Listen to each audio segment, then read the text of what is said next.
Today we are going to be talking about design for additive manufacturing considerations. If you're making any parts that are going to be manufactured through a 3D printer, then there are new rules, new constraints that you have to take into account. And my goal for today is to go through some of these for you today and hopefully spark a new idea in your design process. Internally, our conversations with customers on this very topic, I think in 2019 it's gone up close to fivefold. There's a lot of interest in this, in designing for additive specifically. A lot of companies are interested in knowing whether their parts are feasible for production in additive manufacturing, or how to incorporate 3D printing into their design to manufacturing process. So this is a great place to start. What a lot of people use 3D printing for is mainly prototyping. And a lot of the news, a lot of the really big, cool looking parts are production level parts where people are using it for end use manufacturing. So first off, again, a lot of people use 3D printing for prototyping. That's form, fit, function, assembly, wondering whether something's going to fit, how is it going to assemble into place. But there's also jigs and fixtures, which is huge. Go, no-go inspection parts. A lot of these need not be made out of metal. You can have a digital inventory and go ahead and print these on an as-needed basis. These are sometimes used for carrying sensitive components from one region to the other. For short production runs, tooling has been great, where these have also gained prominence in the last 5 to 10 years. And lastly, something that gets a lot of publicity is end-use part production. It typically needs a bigger investment up front. A lot of bigger companies relatively gravitate towards this process. But for each of these 4 major categories that you can divide additive manufacturing into, you have these slightly different set of rules that you have to adhere to. So we're going to go ahead and talk about that and then continue on. Okay. So I'm just going to check my notes real quick, and if you guys cannot see my screen yet, or if you don't see a change in the screen, let me know. And once again, there's a questions box on the right. Feel free to enter any questions you have, and I will definitely answer them at the end of the webinar. Okay, continuing on.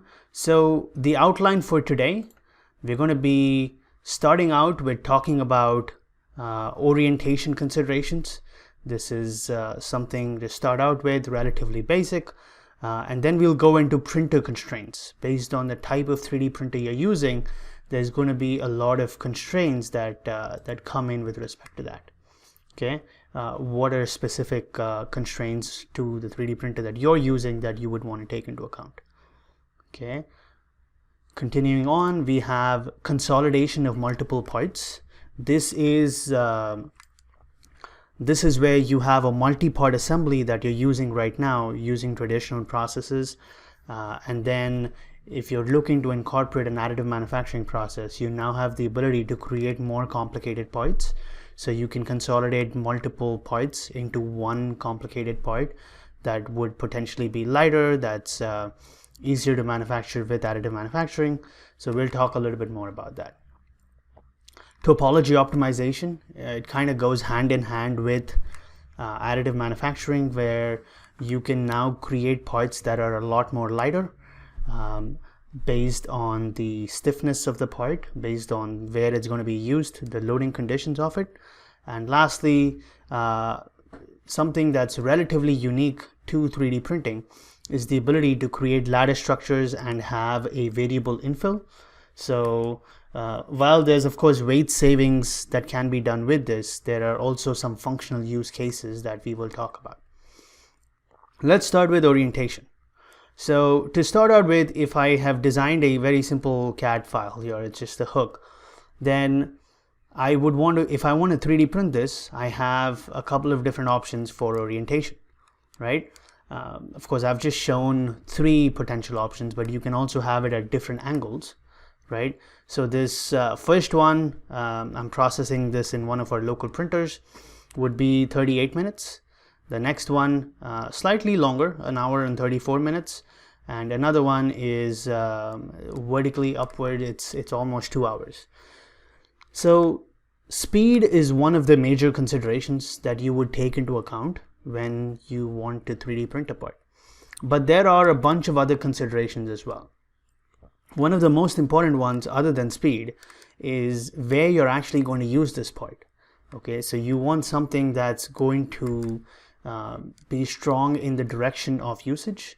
So for example, in this hook, you're probably going to be pulling it in this direction downward, and you want continuous strands going through the direction of where the loading is going to be, so that the stresses can be alleviated. For an FDM-like process, of course, some of the machines that we cater with, the FDM process, the PolyJet process through Stratasys, there's desktop metal printers. In the FDM process, you have layer lines that are produced, right? And you have the previous line, and then the next line gets printed. So typically your part is stronger along the X and the Y and relatively weaker along the Z direction. Okay, and I do want to say that this is true only for an FDM process. There are some other processes out there where the layer lines are small enough, where you follow a printing process with a sintering process, where you're fusing the material across different layers, in which case the mechanical properties are more isotropic. But in this specific scenario, we do have a relatively weaker mechanical strength in the direction of the build. So keeping that into account, let's go to a slightly more complicated part. And in this case, the little latch mechanism that you have, it's going to go on that little hook on the corner. So we want to make sure that we have good strength as we pull that hook upward. Okay, so if you print it lying down, which would be the fastest way to print it, that would be great in terms of time. But the orientation that you see on the right would be better in terms of giving you strength along the direction where you're going to be pulling that puck over there with the latch mechanism. So long story short, if you get continuous strands of material going through the different areas, especially in the direction where you expect the loading to be, then you're going to get much better mechanical strength against the stresses that this would face. So here's a quick 3D print of that part that I just took into account. We will be talking a little bit more about orientation, but I want to go ahead and talk about printer constraints. So this is relatively important, and the type of printer you use. So a lot of people who are looking to get into additive manufacturing, there are now so many different options out there for what printer to use, right? So every printer is relatively, well, every technology is going to be relatively unique. And based on the type of technology you have, they might have slightly different constraints which you want to take into account. Let's start with draft angle. So if I'm going to compare a 3D printing process to an injection molding process, in injection molding, they tell you to have a little bit of draft so that you can go ahead and pull out the mold, and there's separation with the part itself, which is great.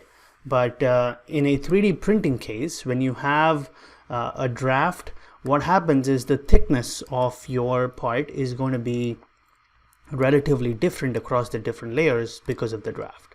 This could lead to potentially not having enough contours on the inside. Something that you see in the right of this picture or in the slide is stepping. Stepping is something that you would not be able to avoid. Of course, if you have a smaller layer thickness, then the stepping effects are seen lesser. But with any 3D printing process, because you're printing at one layer at a time, you are almost always going to have stepping effects that you see. Okay, so this is something you definitely want to take into account. If this was printed upside down, then some of these faces would have support material touching it. Again, comparing different types of 3D printers, there are some printers where, imagine you have a part and you shine a light from above. Anything that creates a shadow below is going to need support material below it. Okay, think of your dishwasher where you're trying to align all of your vessels such that they won't collect water, right? Similarly, in a 3D printing, it's the reverse of that. In an FDM-like process, typically most printers have a 40 to 45 degree angle above which the part is going to be self-sustaining. Okay, that means you don't have to remove support or anything like that.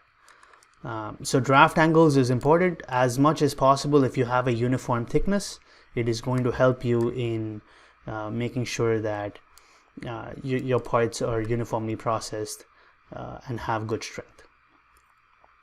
If I go into details of the processing of the part, one thing that needs to be looked into is the thickness.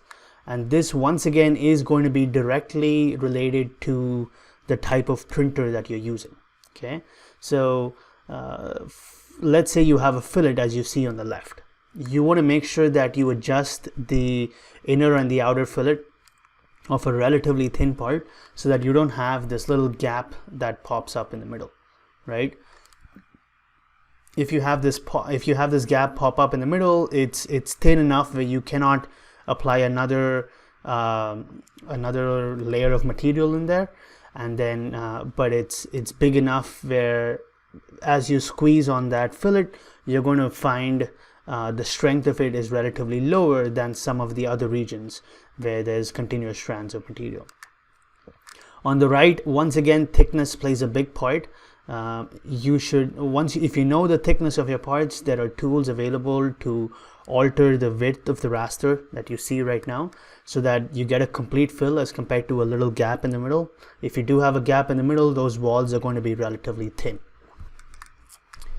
Expanding on this topic a little bit more, so some of the thicknesses, the thickness levels that we have available in the FDM printer is so that 127 millimeters is 5 thousandths of an inch.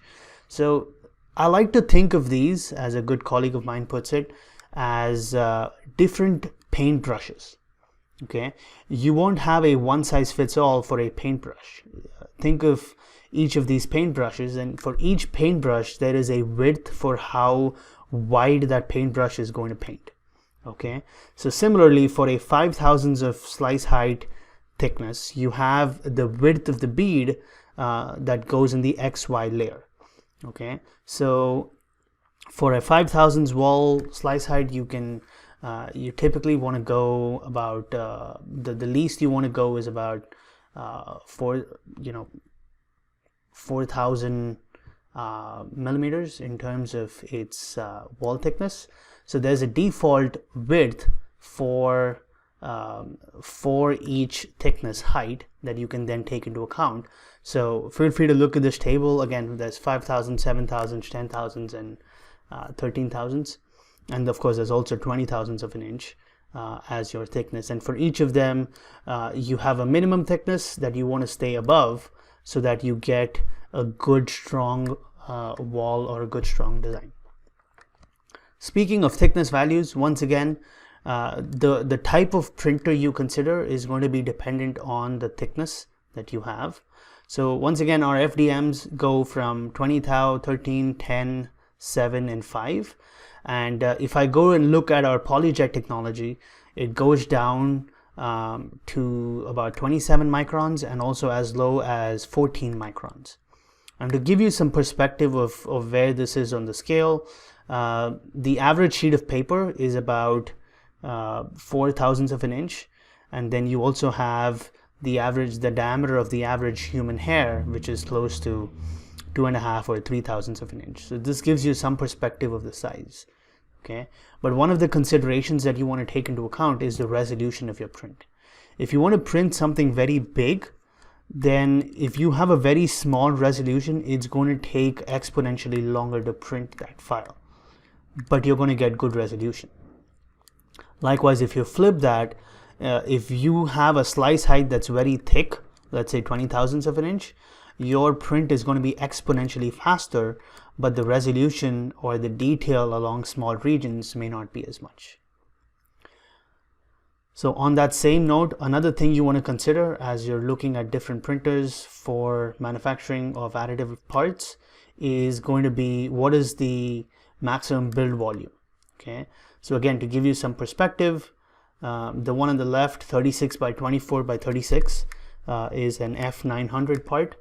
The one on the right is something a lot smaller, which is our PolyJet technology, where you're expected to print relatively smaller parts.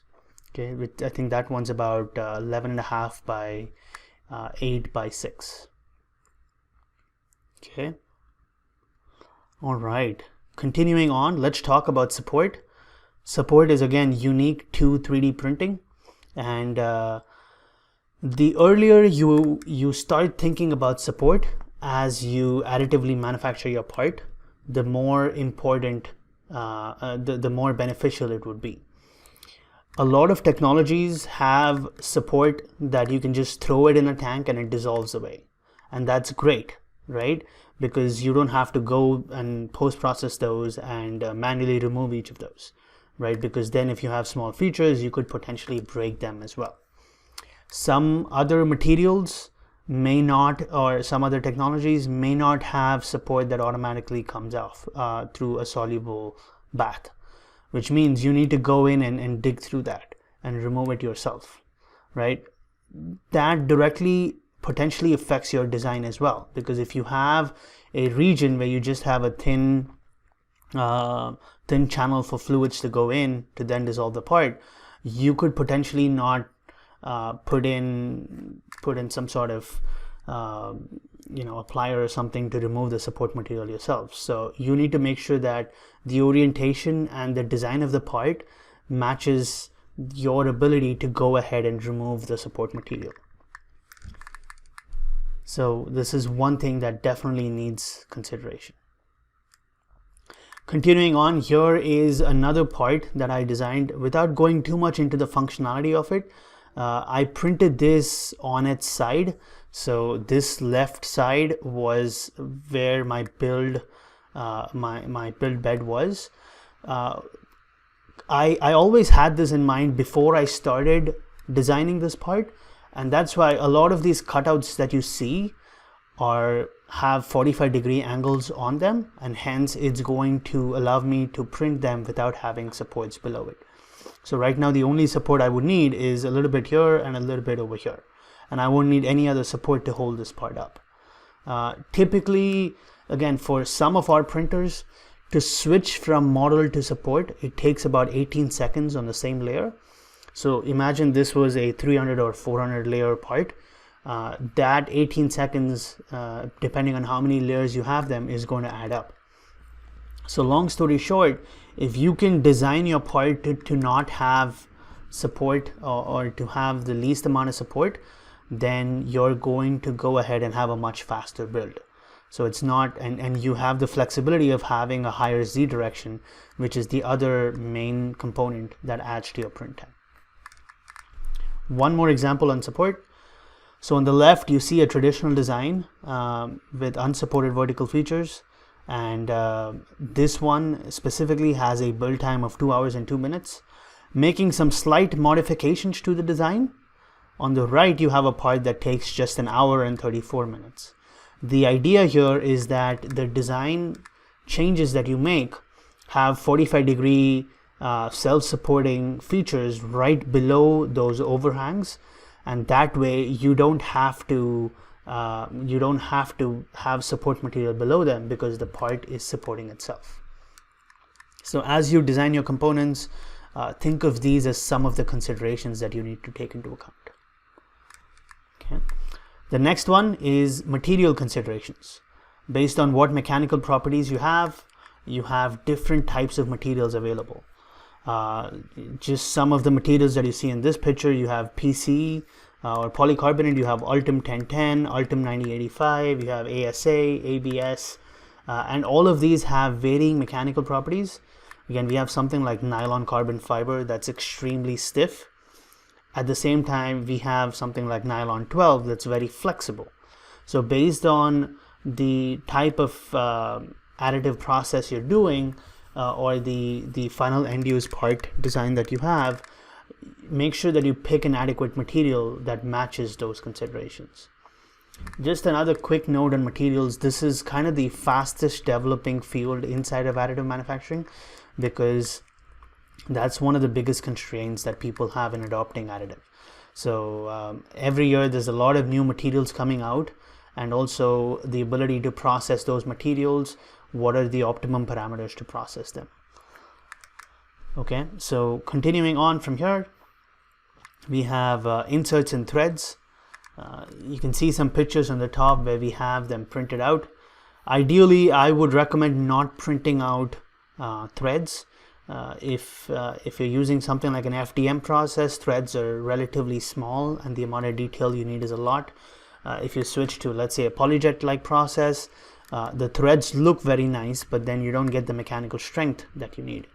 The picture on the bottom left is one where we've paused the printer and then put in an insert or a nut. And then on the right, you just have the hole that's 3D printed, and then you use a soldering iron to put in an insert by just heating that area up and then just press fitting that insert in. So there's some capabilities to take traditional connectors into account in your 3D printing part. Also, imagine this hole that you have was in the XY plane, or in the XZ or the YZ plane, where you're building perpendicular to that. Typically, if you have a hole, then you need to add support material inside of that and remove the support. One thing that some people do is they drill the hole as a post-processing operation, as compared to having the hole in a 3D printed sense, and that gives them much better resolution as well. All right, there are a few other considerations. So once again, hole sizes. This is something, if you have a relatively small size of hole, I think for an FDM process it's 6 millimeters, then you don't need to add support material inside. It's going to be self-supporting. So that's one thing to keep in mind. If you have multiple prints, because the print that you have is bigger than the build volume, then you would divide the print up with locating features, so you would have to take that into consideration. Color and textures are other big things that people like to replicate in their prototypes or marketing models, materials. That becomes a big part, even to get grip or for ergonomics. So that's something to keep in mind as well. All right, moving on to consolidating multiple parts. Right. So the first thing with doing this is, do you have the design freedom to do this? Right. Again, what we are talking about here is the ability to, let's say you have a 10, 20, 30 part assembly right now. You could potentially consolidate them into fewer parts, but a more complicated part. Right. So this involves making major changes to your design. Right. And when we say major changes to your design, you're talking about not only modeling them from a CAD perspective again, you're also talking about doing analysis to make sure that the functional use of that part is still true.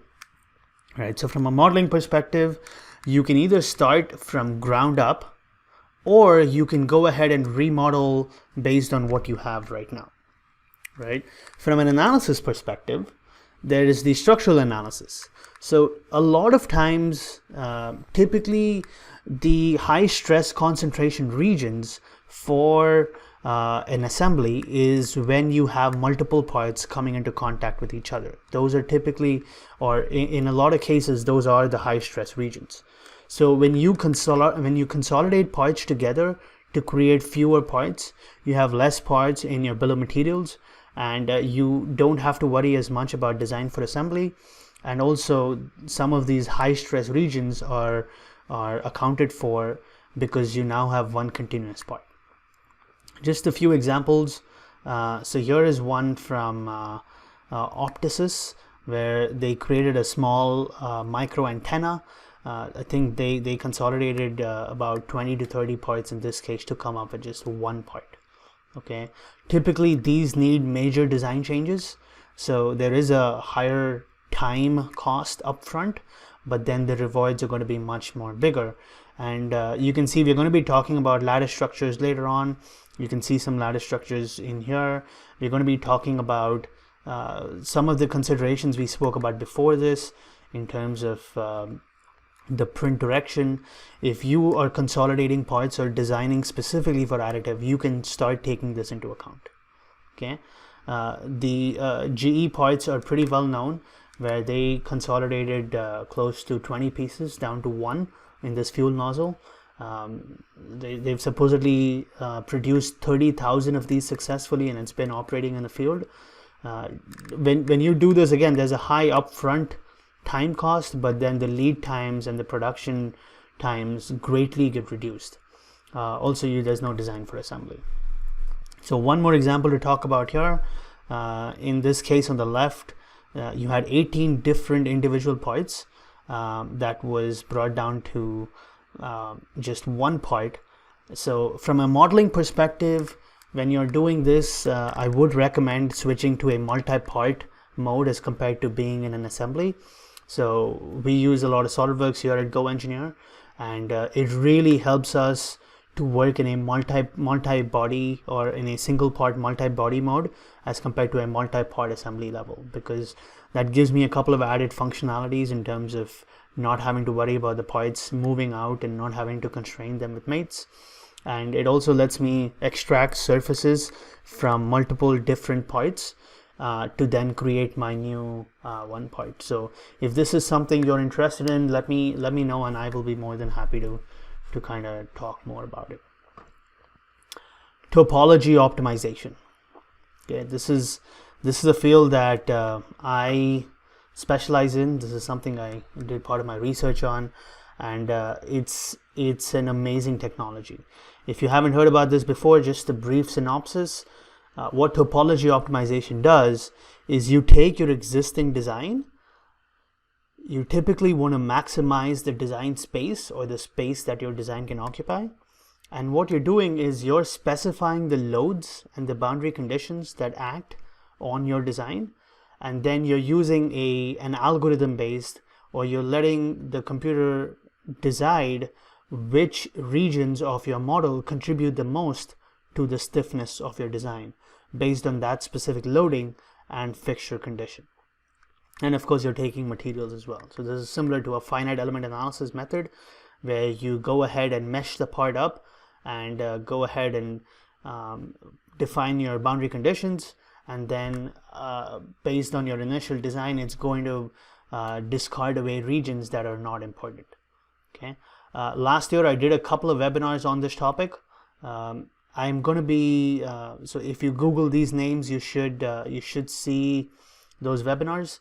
But we're going to be posting this video on YouTube, and when I do that, I'm going to have links on these specific spaces for those webinars. So if you can't find it, look for this webinar in maybe a week or so, and you will see additional links to that one. To go through a brief process of what topology optimization is. So this is a colleague of mine, Wes. It's his truck, and you see that little landing place on the bottom right.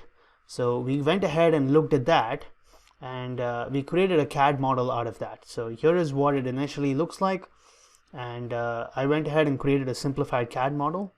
And the way topology optimization works is you then take this CAD model and go ahead and define regions where you're going to apply fixtures, loads, and regions that you want to allow the software to go ahead and remove material from.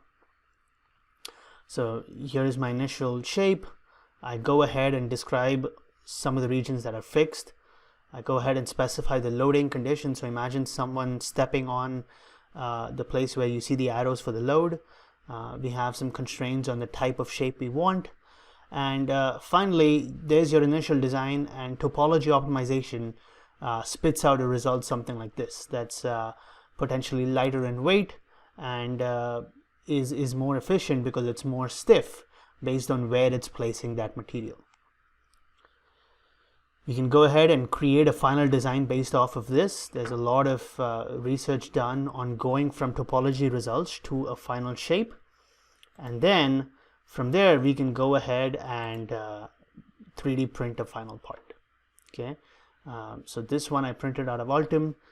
Typically, if I'm expecting a lot of stress on a part, I'm going for something that's relatively stiffer, like nylon carbon fiber or Antero or Altum. Let's also lastly talk about lattice structures and infills. Okay, one thing unique to 3D printers is the ability to create lattice structures and infills where you don't need the part on the inside to be filled 100%. Okay, this is unique to 3D printing and some very high-end manufacturing processes like open cell foams and things like that. This produces weight savings without having to do a lot of work from a design perspective. Okay, it's easy to implement. It reduces the stiffness of the part.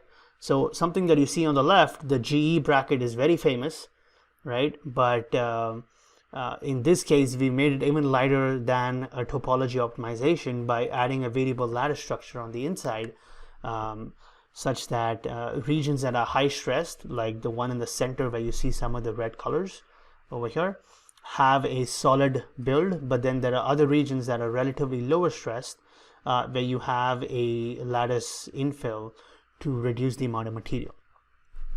Something on the right, like an implant, this is a hip implant.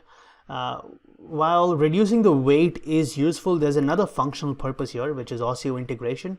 The more pores or the higher surface area you have, the better the possibility of bone ingrowth for this. So yeah, you have the ability to now create these lattice structures and increase your surface area so that you have better ingrowth and better patient healing. Another reason for this, another functional reason, is that when you add these lattice structures, obviously your stiffness is going to go relatively lower, which in the case of implants reduces the difference of the stiffness of the implant as compared to some of the surrounding structures. So that's another reason why a lot of implants have lattice infills and pores in them.